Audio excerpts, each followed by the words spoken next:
Good rising, brethren. This is Big Judah coming to you guys from California. Before I begin, give all praises to the Most High Yahweh. Acknowledgement to the earthly mother, who is wisdom, who is the Holy Spirit. Acknowledgement to Yahweh Shai. I pray that the Most High blesses this lesson this evening, gives more knowledge, understanding of the events of the past, in order to understand the events that are currently happening on the earth. So maybe get a much better understanding of what is soon to come on the earth. Coming to you guys with another video. We're going to be talking about one of the nation's most beloved presidents. Many people give this guy, this here president, credit for releasing the slaves, releasing the so-called African Americans from slavery. This Emancipation Proclamation. One secret that I think very few people know is that this president was well aware of the inhabitants of this land, and he was disgusted actually in one of his speeches or one of his statements about how this land was inhabited by giants. Many people at this time in the 1800s knew that this land was inhabited by giants. And when you start to make the connection between, the giants and the mounds and everything else, and the fact that all these people knew it back then, and how so few know of it now, lets you know of a huge conspiracy. And now it makes sense as to why views are being hidden, information is being hidden, trying to minimize the movement that is going right now. And now you start to understand why they've been trying to hide the fact that this was the land where biblical events took place. Now we understand why the Most High said knowledge would be increased at the end. Now you're understanding why in 2 Esdras 14 it says there will be a group of books that goes out to the world. And that group of books would point to another land. That group of books that was given to the worthy and unworthy to read would be used to keep our people in darkness. That group of books that was given to everyone would be used to keep people from searching for the truth. They will be content with the one book that the Gentiles gave them. They will believe that they don't need a Bible because they already have one. And those people will be content with that one book in order for the Gentiles to be able to live comfortably in this matrix that they have created for the world. But the Most High said at the end, knowledge would be increased. He also said that other books would be released. These things were ordained in the spirit world first, and now they are manifesting here in the carnal creation. We're going to be reading a little bit later on out of the Nag Hammadi as well, because the Nag Hammadi goes into many of the spiritual things that are not seen, the world that we are going to inherit that you cannot see right now. But before we do that, let's take a look at this country's beloved president here, Abraham Lincoln. This man right here was well aware and admitted to the fact that there were giants here in the land. He also tells you where the giants were buried. And it's no coincidence that now these places are off limits and you can't go into these areas anymore. It seems as if there's a worldwide conspiracy. And now you're starting to realize why. Why they're going out of their way to hide information, to hide the fact that we are awakening. Because they are well aware that this is all part of prophecy. And the more that we grow, the quicker that the Most High is going to remove them from these lands. Let's take a look at this quote. This is from a video I'm going to share with you guys. It's actually one of the brethren shared it with me on Instagram, and I was checking it out yesterday. It says, the eyes of that extinct species of giant, whose bones fill the mounds of America, have gazed on Niagara as our eyes do. Abraham Lincoln, 1848. Hold on real fast. I was going to leave it there for you for a quick second so you can check that out. You can read it yourself. Hold on real fast.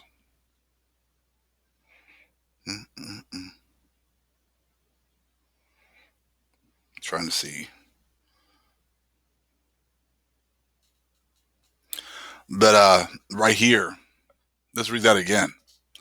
The eyes of that extinct species of giants, whose bones fill the mounds of America, have gazed on Niagara as our eyes do now.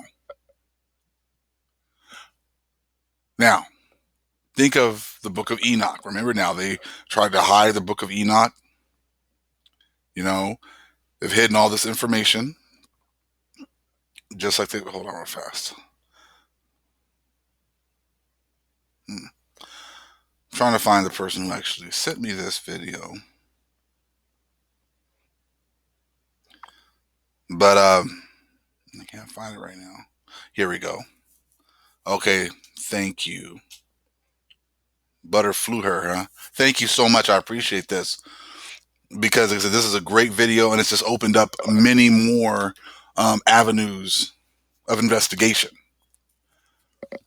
I really appreciate you sharing this because this is, like I said, opened up a lot more understanding. I was unaware that Abraham Lincoln had made this quote. But what's amazing is this: if you look at it and just kind of just slowly break it down, what it's saying. The eyes of that extinct species of giant, whose bones fill the mounds of America, have gazed on Niagara as our eyes do. Abraham Lincoln, 1848. So in 1848, they already knew that the giants were here. They already knew in 1848 that their bodies, fill the mounds that they found all over the United States. If these giants were the ones who were looking at Niagara Falls or at the Niagara, that means that they were here thousands of years ago. That they were here during the time of Genesis. And now we're here to find all these other books that are talking about how this here land was the land of Noah. And there's all this proof that backs that up. If this is the land of Noah, if this is the land of the giants, then this is the land where everything began. And this is why it's been so imperative of the other nations to make that agreement to hide the truth. They had to hide the truth of who we are, where we came from. They had to hide the truth of the fact that the Most High already had partitioned off the world and given his children the best of the best. They had to hide the fact that if anyone takes the other someone else's land that was already given to them by the Most High, that there was a curse to be put on their children. They have to hide the fact that Canaan did that, and he was warned, don't do this, don't take Shem's land. But Canaan did it anyways, then opening his children to a curse. When you don't understand that, then people, and you preach a God that loves the whole world and loves everyone equally, then it makes it very difficult to understand why the Most High would just curse Canaan or Canaan's kids. This is something because he did a long time ago by breaking the covenant with the land. But if the giants were here and they were looking at the Niagara, that means that they were the ones that were here pre-flood, and they were the ones that were roaming the lands here. This was the fourth part where the Gentiles were not allowed to come. Once they got here, they realized that the accounts, the antediluvian accounts, were taking place over here. But they had to switch everything to make it seem as if it was happening over there in the so-called Middle East. One of the most beloved presidents of this country already knew that, and he was admitting it right here. But with the rise of the Smithsonian Institute and many other agencies that were pretty much set up to keep these facts from the people, many people now are waking up and they're realizing that they've been lied to. This guy right here, I think his name was Vieira. I'm actually going to read a little bit of an article that was talking about him that one of the brothers actually shared with me a few days ago. And it's a really good article. But this guy has done extensive research for like the last few decades, and he has a lot of information. But this guy, Vieira, I'm not sure what his first name was, but as I read the article, his name is going to pop up because he's the main one in the article talking about this. But he's done a lot of extensive research, and he hasn't been able to put the two and two together. He knows that there's been a huge conspiracy to hide all this information. But what the Gentiles don't understand is they don't understand the why. It talks about how they're upset because they've been lied to, but they don't understand why they've been lied to. They're trying to hide the fact that this was the land of Enoch. This was the land that was given to the Shemites. They came over and took it. They opened up their children to a curse. They were allowed during the story of the 70 shepherds in Enoch. They were allowed to take us over. They were allowed to take over our land, but they went way too far with the punishment. And the Most High has allowed them to continue with the punishment this whole time, but the Most High has been keeping track. He's still keeping track today. So the people who are being complicit with trying to hide this information, you are being an antichrist. You're going against the will of the Most High, and there will be a punishment to pay. At this point, in order to lessen, the punishment, hopefully, get on your knees, pray to the Most High, tell the truth, allow the truth to come out, because it's going to come out either way. Let me read a little bit of this article. Thank you, brother, for sharing this with me. There's a brother of mine here. Okay, let's see here. Giant skeletons have been found buried in mounds across America. This is from Gaia.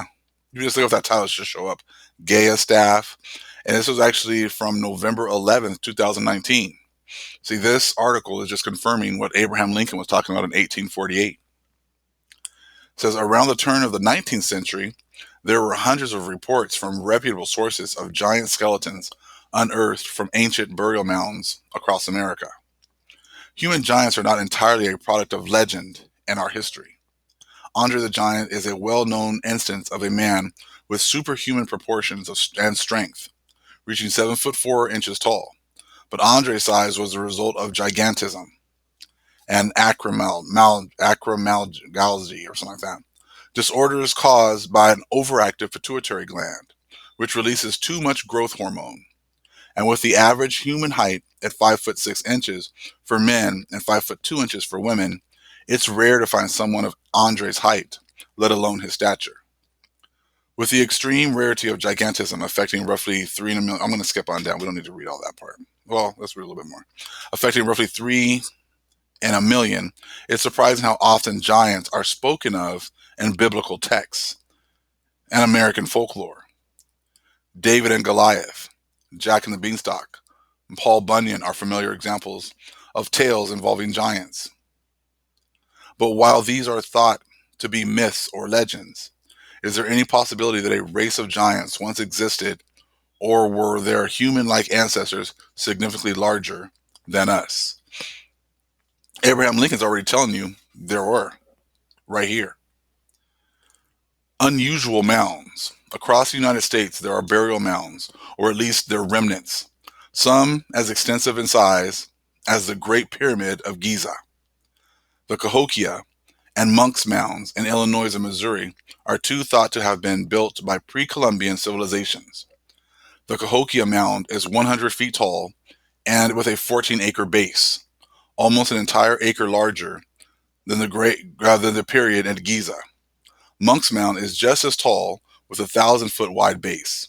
But what makes these and other mounds of their kind even more intriguing is what has been found buried inside of them.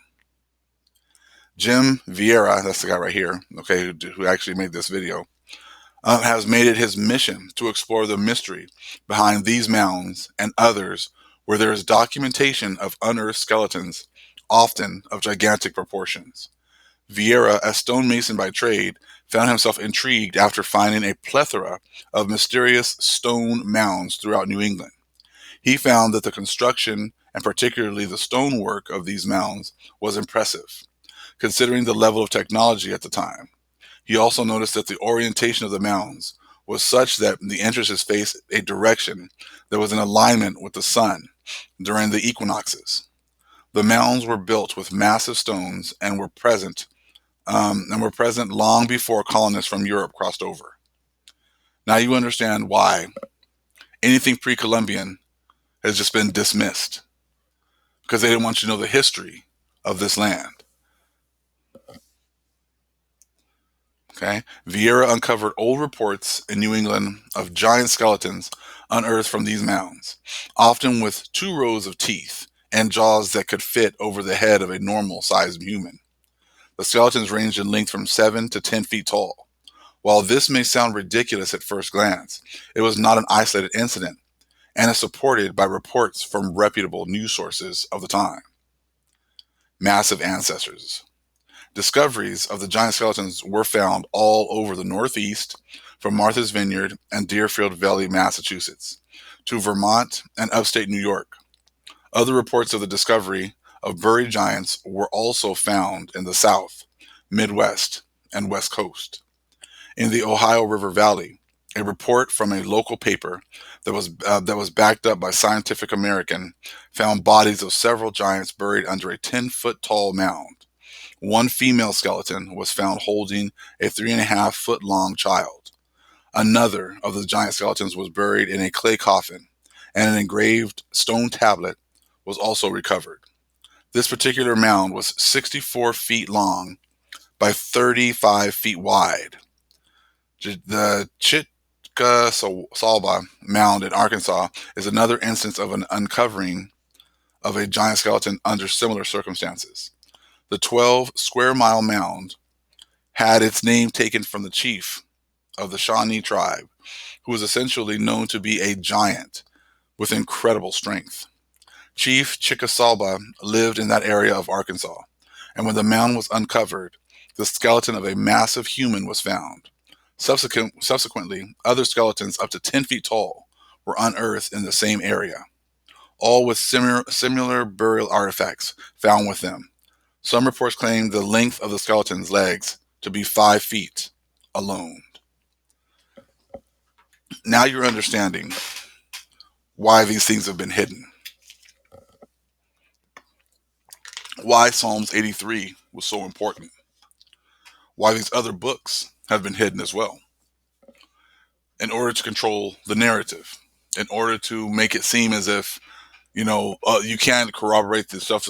This was what happened in the Bible over in the so-called Middle East. So therefore, the Bible must be wrong. All the while, they're hiding all this evidence over here. Even though back then, they were more forthcoming with the truth. And even one of the most beloved presidents of this country is admitting to you in this quote when he said, "The eyes of that extinct species of giant, whose bones fill the mounds of America, have gazed on Niagara as our eyes do." Abraham Lincoln said that. He already knew that. So if he already knew that in 1848, how much earlier did they already have this understanding?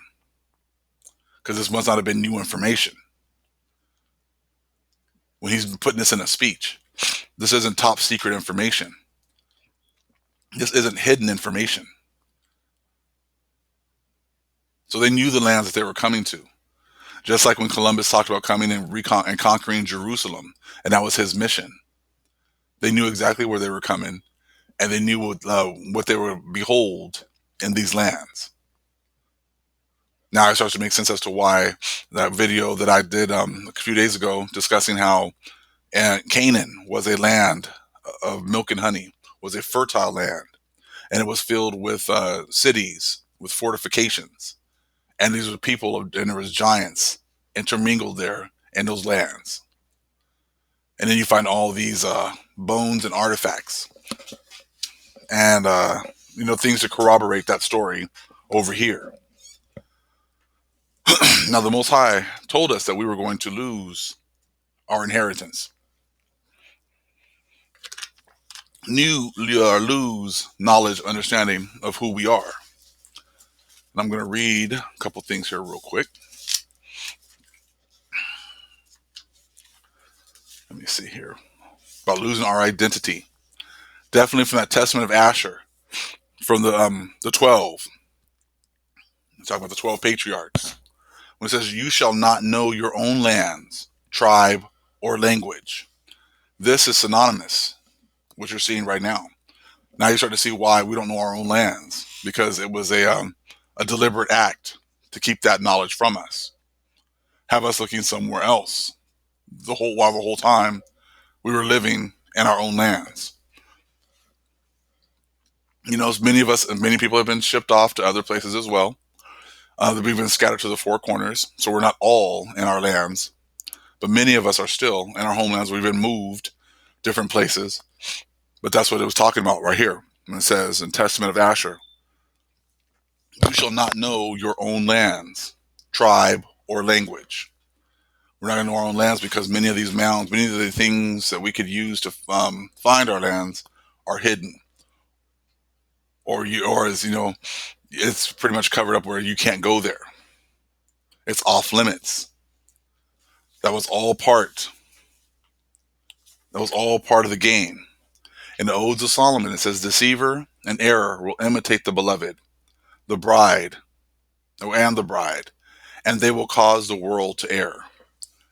The whole world is in error right now because they're looking in the wrong place, looking at the wrong people, not realizing that the place is here in the Americas, and the people are still here in the Americas. But that was all part of the game. When you go back over there now, talking about Psalms 83 and that crafty counsel. Let me get some of that real quick. It should have a much deeper, connection with you when you start putting it together with all this other information. Psalms 83. "For lo, thine enemies make a tumult, and they that hate thee have lifted up the head.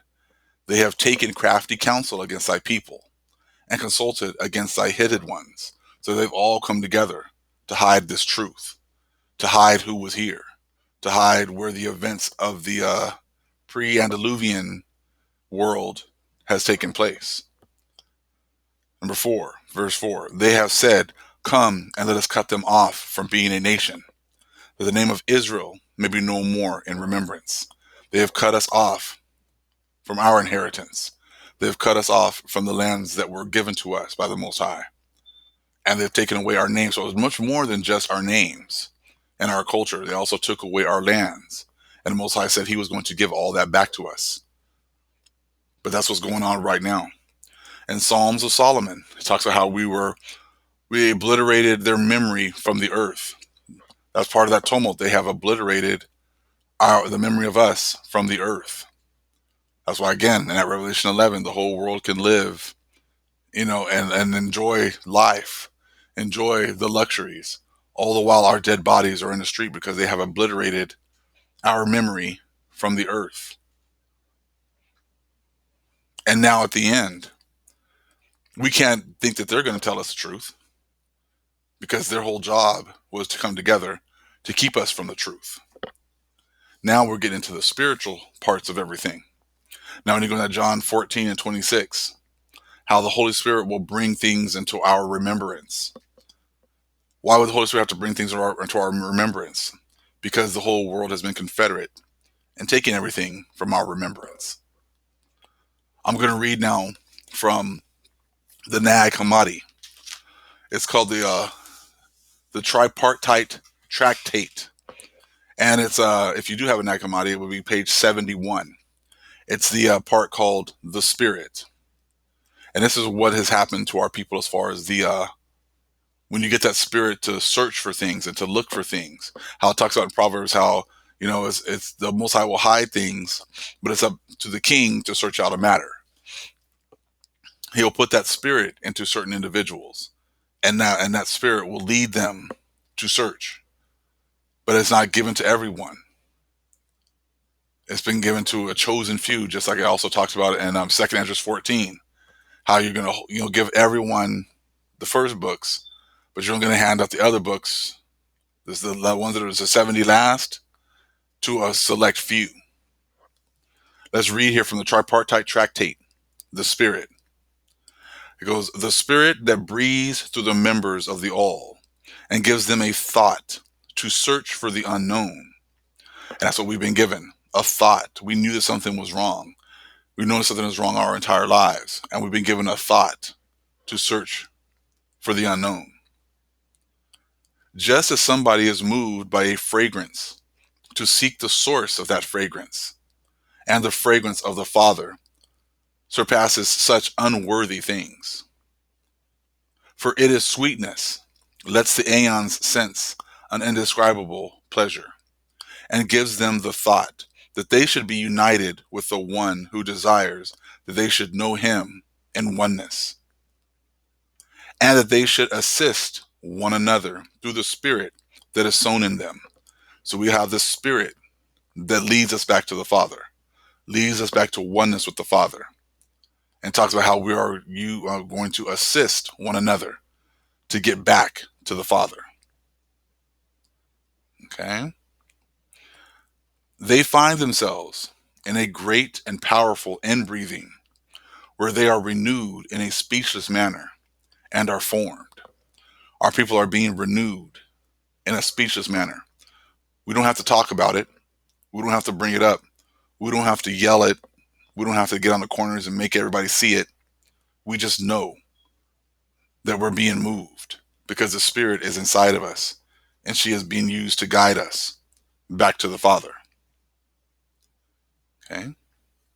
They find themselves in a great and powerful inbreathing, where they are renewed in a speechless manner and are formed, having no occasion to turn away through thoughtlessness. If you're being called, you can't be turned away. You can't go back into the world because it's not in your spirit to do so. Okay? All right, let me continue.